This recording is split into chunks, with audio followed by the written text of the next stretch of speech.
চাঞ্চল্যকৰ ঘটনা সংঘটিত হৈছে মোবাইলৰ বাবে বিপদত পৰিছে এবাৰ এগৰাকী মহিলা এবাৰ মোবাইলৰ বাবে বিপদত পৰিছে নাৰী সৰবৰাহকাৰীৰ কবলত পৰিছে তিনি সন্তানৰ মাতৃ 4 দিন ধৰি ঘৰৰ পৰা আসলে নিখোজ হৈ আছে মহিলাগৰাকী আৰু এই ঘটনাৰ পাছতে এতিয়া হাহাকাৰ পৰিৱেশে বিৰাজ কৰিছে সবিস্তাৰে এই খবৰ লৈ আহিছো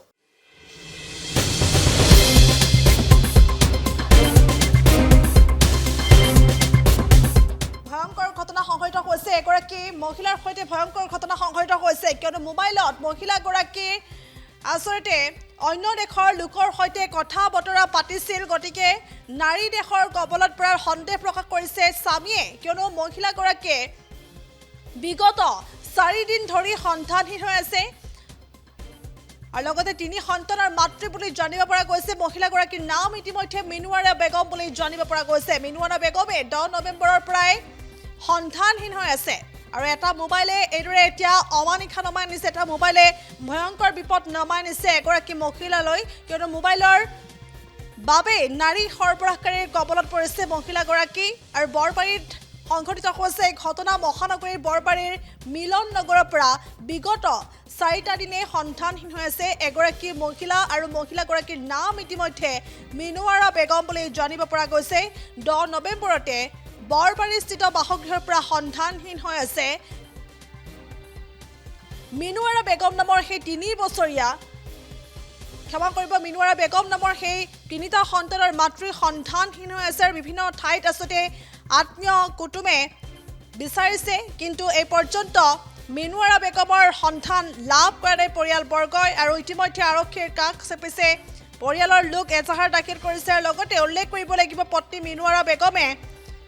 এছাত নামৰ এটা এপৰ জৰিয়তে মধ্যপ্ৰদেশৰ ইন্দোৰৰ বিভিন্নজন ব্যক্তিৰ সৈতে বাৰ্তালাপ কৰিছিল গতিকে ইন্দোৰৰ কোনো দেহ ব্যৱসায়ী চক্ৰৰ কবলত পৰাৰ সন্দেহ প্ৰকাশ কৰিছে এতিয়া স্বামীয়ে আৰু লগতে পত্নীক বিচাৰি এতিয়া হাহাকাৰ কৰি ফুৰিছে স্বামীয়ে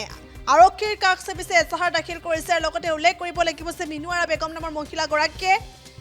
এটা এপৰ জৰিয়তে ইন্দোৰৰ বিভিন্নজন ব্যক্তিৰ সৈতে কথা বতৰা পাতিছিল গতিকে ইন্দোৰৰ কোনো দেহ ব্যৱসায়ী চক্ৰৰ কবলত পৰিছে মিনুৱাৰা বেগম সেই সন্দেহ প্ৰকাশ কৰিছে স্বামীয়ে আৰু আৰক্ষীৰ কাষ চেপিছে যদি কোনো সদাশয় ব্যক্তিয়ে মহিলাগৰাকীৰ সন্ধান লাভ কৰে তেনেহ'লে 8404098284 নম্বৰত যোগাযোগ কৰিবলৈ এতিয়া অনুৰোধ জনাইছে আৰু মহানগৰীত সংঘটিত হৈছে এই ঘটনা বৰবাৰীৰ মিলন নগৰত সংঘটিত হৈছে এই ঘটনা আৰু এইদৰে নাৰী সৰবৰাহকাৰীৰ কবলত পৰিছে এগৰাকী মহিলা মোবাইলে কাল হৈছে মহিলাগৰাকীৰ জীৱনলৈ নামি আহিছে অন্ধকাৰ মহিলাগৰাকীৰ নাম মিনুৱাৰা বেগম বুলি জানিব পৰা গৈছে 10 নৱেম্বৰৰ পৰাই বৰবাৰীস্থিত বাসগৃহৰ পৰা সন্তানহীন হৈ আছিল তিনি সন্তানৰ মাতৃ আৰু সম্প্ৰতি হাহাকাৰ লাগিছে আৰু লগতে আৰক্ষীৰ কাষ চেপিছে পৰিয়ালবৰ্গই আৰু উল্লেখ কৰিব লাগিব মিনুৱাৰা বেগমে এটা বিশেষ এপৰ জৰিয়তে এছাত নামৰ এটা এপৰ জৰিয়তে ইন্দোৰৰ বিভিন্নজন ব্যক্তিৰ সৈতে কথা বতৰা পাতিছিল বুলি স্বামীয়ে অৱগত কৰিছে গতিকে ইন্দোৰৰ কোনো দেহ ব্যৱসায়ী চক্ৰৰ কবলত পৰাৰ সন্দেহ প্ৰকাশ কৰিছে স্বামীয়ে আৰু এই ঘটনাৰ পাছতে এতিয়া হাহাকাৰ পৰিৱেশে বিৰাজ কৰা পৰিলক্ষিত হৈছে মহানগৰীৰ বৰবাৰীৰ মিলন নগৰত সংঘটিত হৈছে এই ঘটনা 10 তাৰিখে ৰাতিপুৱা মোৰ মিছেছ ঘৰৰ বিচনাত দেখা নাপায় মই গোটেই বিচাৰ খোচাৰ কৰিছোঁ বিচাৰি পোৱা নাই আজিলৈকে আজি 14 তাৰিখ হ'ল গোটেই বিচাৰিছোঁ ক'ত গৈছে কি কথা নাজানো কিন্তু তাই এটা এপছ এটা আছে এছাত বুলি সেই এপছত বিভিন্ন ধৰণৰ মানুহবিলাকৰ লগত কথা পাতে ছোৱালী মানুহ আছে কিছুমান তেওঁলোকৰ লগত কথা বতৰা পাতি থাকে মোৰ এইটো প্ৰায় আজি 3 মাহমান 4 মাহমান হ'ল কথা পাতে হিন্দীত কথা পাতে চব হিন্দীত কথা পাতে কি কথা পাতে মইতো নাজানো তাতে দিনটো গতিকে মই ঘৰত নাথাকোঁ মই থাকোঁ বাহিৰত ৰাতি গৈ সুধোঁ এইটো কাৰ লগত ইমান কথা পাতো মানাও কৰিছোঁ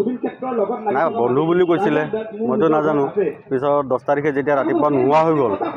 মই ভাবিছোঁ এইটো বাহিৰৰ কিবা দালাল চক্ৰৰ হেৰিত পৰিছে যেন লাগে কিবা যোগাযোগ হৈছে নেকি আপোনাৰ সিহঁতৰ লগত একো যোগাযোগ হোৱা নাই এতিয়ালৈকে একো যোগাযোগেই হোৱা নাই কাৰ লগত কথা পাতি কি কথা পাতি গম পাইছে নাই নাপাওঁ এইটো গম নাপাওঁ আপোনাৰ সন্দেহ কি হয় সন্দেহ এইটো কোনোবা এইটো দালাল চক্ৰ কিবা হ'ব তেনেকুৱা বিভিন্ন প্ৰলোভন দি মানে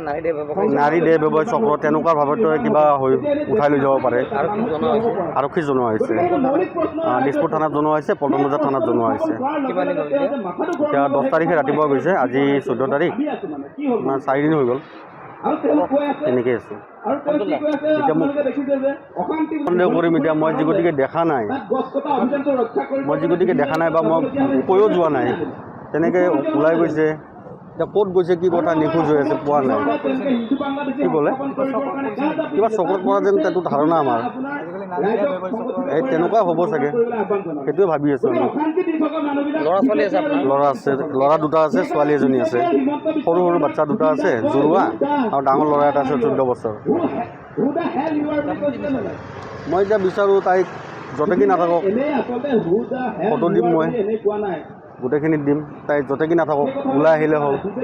যদি কিবা চক্ৰতো পৰিছে তাৰ পৰা উদ্ধাৰ কৰিব পৰা কিবা এটা ব্যৱস্থা কৰি দিলে হ'ল পুলিচে চেষ্টা কৰি আছে যিমানখিনি পাৰিছে চেষ্টা কৰি আছে পুলিচে এতিয়া ইনফৰ্মেশ্যন এতিয়া ডাইৰেক্ট পোৱা নাই ক'ত আছে গুৱাহাটীতে আছে নে বাহিৰতে গৈছে ক'ত গৈছে নাজানো আমি তেনেকুৱা যিজনী ছোৱালীৰ লগত কথা পাতিছিলে তেওঁৰ লগত অলপ মাজতে মোৰ অলপ কথা পাতিছোঁ তেওঁ তাতে যোৱা কথা নাছিলে বা কি আছিলে সেইটো মই গম পোৱা নাই এতিয়া গৈছে নে নগৈছে সেইটো মই নাজানো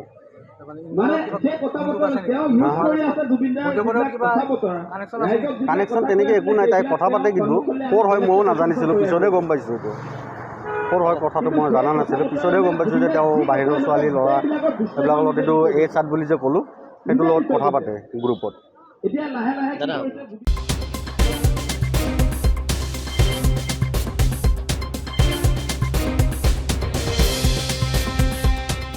যিকোনো খবৰৰ বাবে যোগাযোগ কৰক 7099017330 লগতে 7099017110 নম্বৰত।